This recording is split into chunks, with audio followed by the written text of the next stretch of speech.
guys.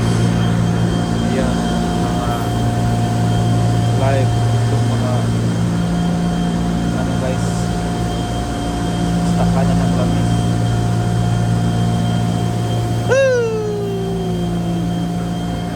My friend from America. US. Nasa US guys. Dito ang buhay guys, dito sa Amerika. Ito trabaho namin dito sa platform, napakadelikado, pero sinusugal ang buhay para lang sa masa buhay sa mga anak, para patuloy ang pag-aaral at saka mayroon sila magandang kinabukasan na dahil sa pag-sacrifice dito sa pagtatrabaho being OFW dito sa ibang bansa guys.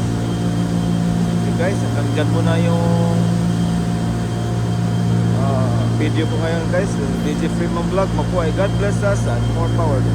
DJ Freeman Vlog, mabuhay.